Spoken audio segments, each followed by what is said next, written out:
السلام عليكم ورحمة الله.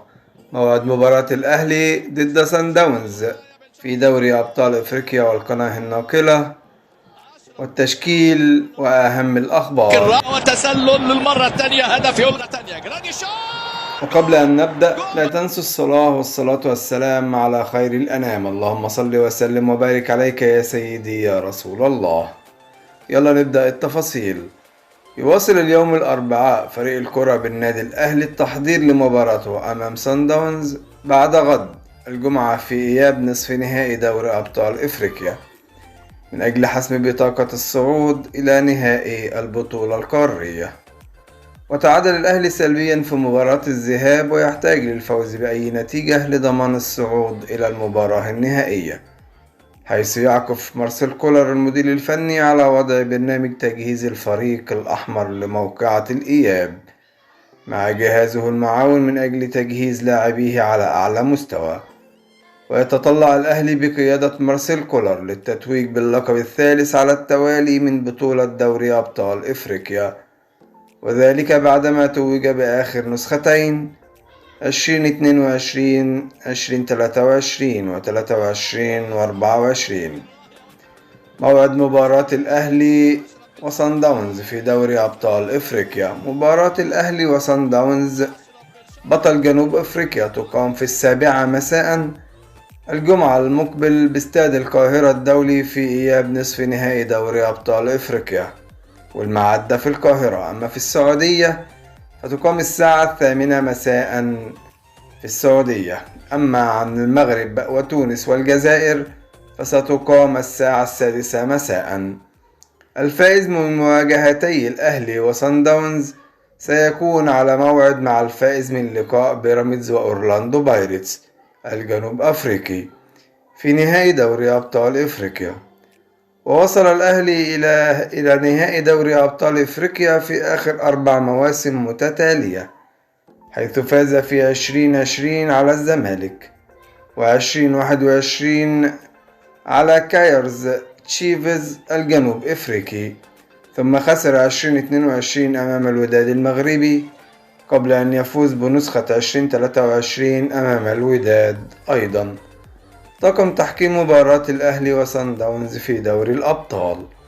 اختار الكاف طاقم تحكيم بقيادة الحكم الدولي الموريتاني دحان بيدا لإدارة مباراة الأهلي وصن داونز في إياب نصف نهائي دوري الأبطال.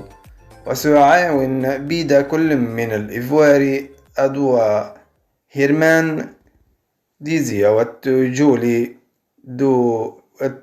جونثنان وكوفي كحكمين مساعدين، والرواندي صامويل ويكيواندا كحكما رابعا. كما أعلن كاف تواجد الإثيوبي بملاك تسيما لإدارة تقنية حكم الفيديو الفار، ويعاونه الرواندية سليمة موكا سانجا.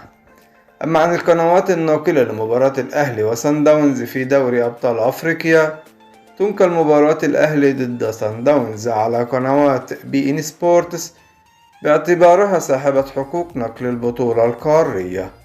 ويدخل فريق الكرة بالنادي الأهلي معسكرا مغلقا اليوم الأربعاء استعدادا لخوض مباراة سان داونز الجنوب أفريقي يوم الجمعة المقبل في إياب نصف نهائي دوري أبطال إفريقيا، بعدما حصل اللاعبين على راحة سلبية لمدة 48 ساعة عقب العودة من جنوب أفريقيا. واستأنف الفريق تدريباته أمس الثلاثاء على ملعب مختار التتش على أن يتم إعلان قائمة المباراة والدخول في معسكر مغلق عقب مران الفريق الأحمر اليوم.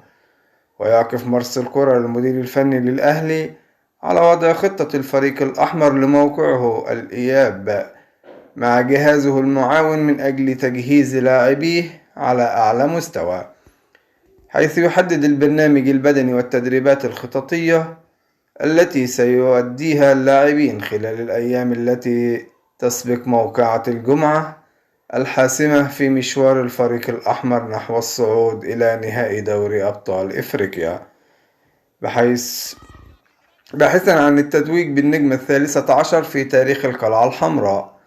وحرص مرسل كولر على مشاهدة مباراة الذهاب التي جمعت الأهلي مع صن داونز في ذهاب نصف نهائي دوري أبطال أفريقيا يوم السبت الماضي على ملعب لوفتس فيرسفيلدا بنصف النهائي، والتي انتهت بالتعادل السلبي من أجل الوقوف على نقاط القوة والضعف في صفوف بطل جنوب أفريقيا وأبرز اللاعبين الذين يعتمد عليهم في الاختراق صفوف منافسيه وأسلوبه في تحضير الهجمة وحالته في الوضعية الدفاعية.